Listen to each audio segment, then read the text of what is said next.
Some people assume that because I'm invested in Framework, I should be less critical of their products. But that couldn't be further from the truth. If anything, to avoid the appearance of bias, I actually find myself treating them as kind of like a coach's son. So if every other kid's running one lap, I expect Framework to run 2. Take this then for the inherently biased, yet also ruthless feedback that it is. The Framework Pro 13 is peak laptop. It took longer than I'd like, but here we are. 5 years after I put my money into this absolute nothing company of nobodies, and Framework is all grown up. And they just handed me the laptop I would make if I had the money, the time, the vision, and the skills.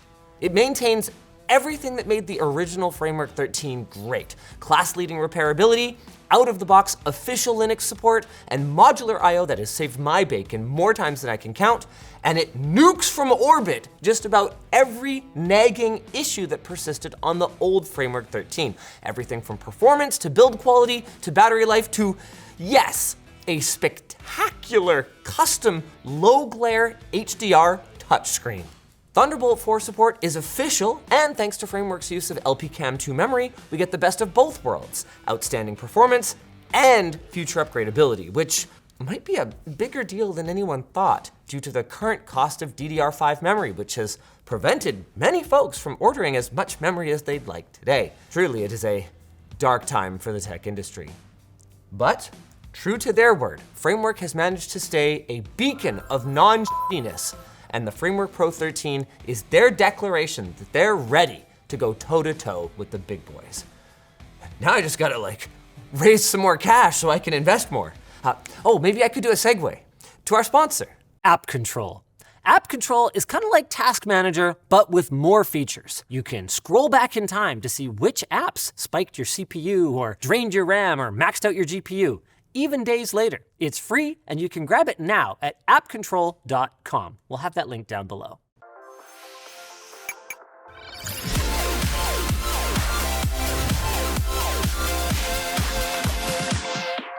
If you missed the announcement, let's start with the basics. The Framework Pro 13 uses a CNC aluminum chassis that contributes to a surprisingly big difference in the feel.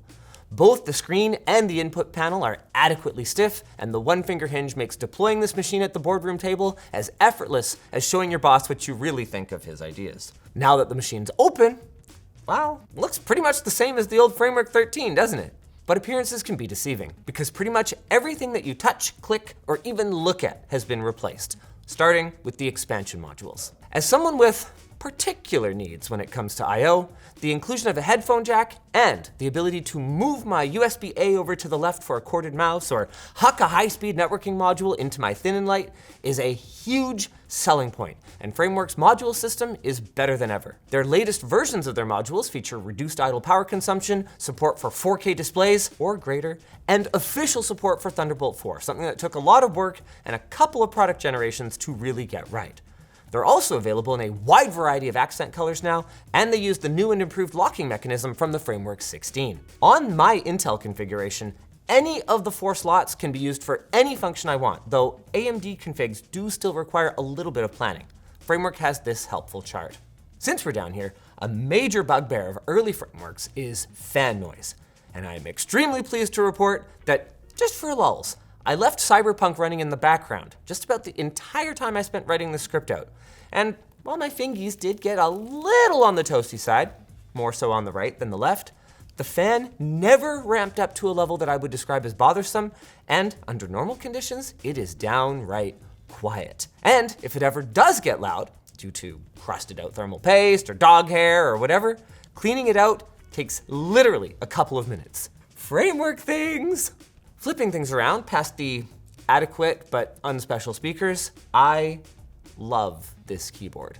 It does commit the cardinal sin of combining the up and down arrows, but they did it for a very good reason that we'll get into later, and everything else about it is basically S tier.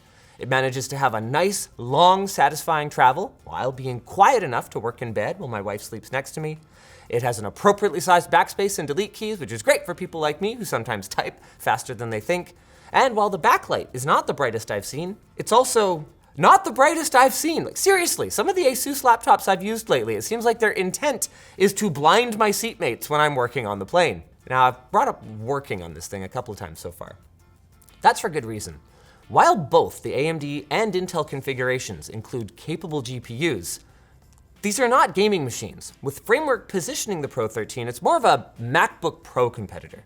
It's for serious work. And in terms of performance, I'd say they get close enough.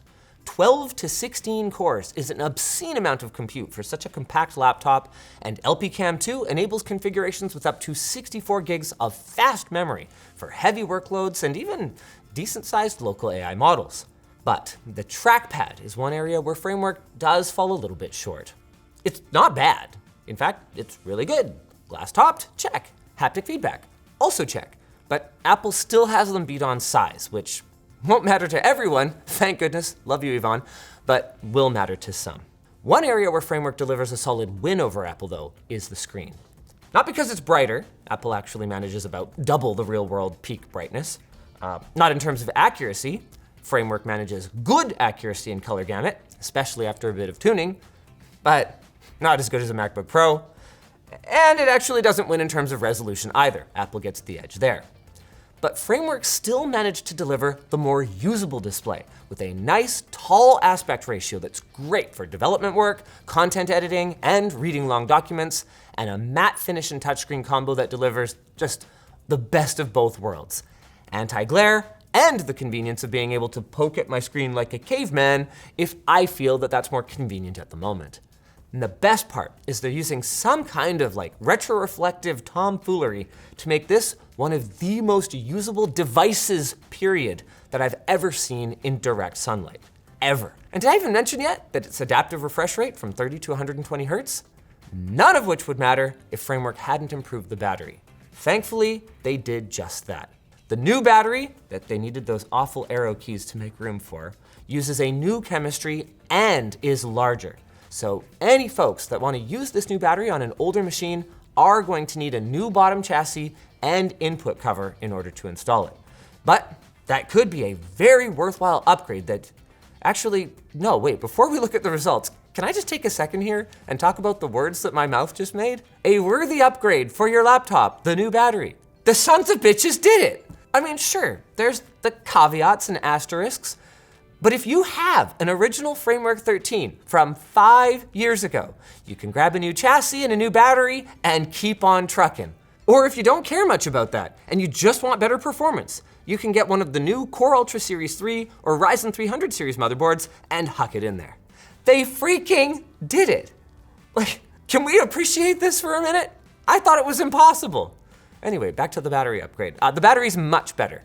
We didn't manage to match Framework's claims. We never do manage to match the manufacturer numbers, but it still delivered over 14 hours in our media playback test off of Plex, which means you will comfortably make it through a whole day, maybe 2, and you can fill it back full of juice in just over an hour and a half with the first-party 100-watt charger. I don't know how to better summarize the experience of the Framework Pro 13 than comfortable. It just feels like the kind of product that anyone could have made if they spent their energy making things better instead of buying them, but just didn't. Here's a perfect example. I want drivers for my new computer, right? Because maybe I bought the DIY version where I bring my own RAM and storage. That's reasonable, right? With just about everybody else, I am looking down the barrel of, at best, a bloated management utility, and at worst, intentional adware that is packed alongside my mandatory system drivers. On Framework, well, they went and took a fraction of the time that they might have spent creating System Control Crate or whatever, and they bundled all the core system drivers into a single executable that you download, double click, and then it does all the work in the background for you and prompts you to restart. It's the very definition of working smarter, not harder, and I love it. There is one thing though, and that's something nobody wants to talk about these days: pricing and availability. Framework handles pre-orders for new systems using a batch system, and they recently announced that they don't have enough high-capacity LPCAMM 2 modules to fulfill all of the orders they took. So they're offering customers who chose some of the higher capacity modules the option to downgrade at the original price or place a new order at the newer pricing. This is a sucky situation. But what I can say is that from my dealings with Nirav, if he says, yeah, So the new pricing that we got for our memory would have made our company not financially viable. I believe that. And if that's the situation, I don't think we want them to be not viable. So this is probably the best possible response. So I'll just leave you with these parting words. Please, AI winter, be over soon. Thank you. And while I'm appealing to the gods, please segue to our sponsor. App Control. App Control is like a task manager that doesn't just do more, but can also help just about anyone understand why their computer is behaving the way that it is. It was built by a small group of power users who were just sick of Task Manager failing to help them when they had PC problems. They'd hear their fan spin up and they'd try to catch the culprit, but by the time they got close, the problem was already gone, only to start up again hours or days later. So they built the tool that they wished existed, App Control. It gives you a scrollable history for CPU, GPU, RAM usage, temperatures. It can even show you which apps launched or tapped into your microphone, your camera, or your location. And it tells you in plain English what every weird.exe actually does. You're even able to block entire publishers if you see patterns in your misbehaving apps. The folks over at App Control, by the way, love chatting with users on both their forum and their Discord server and are always open to feedback on how to improve their app.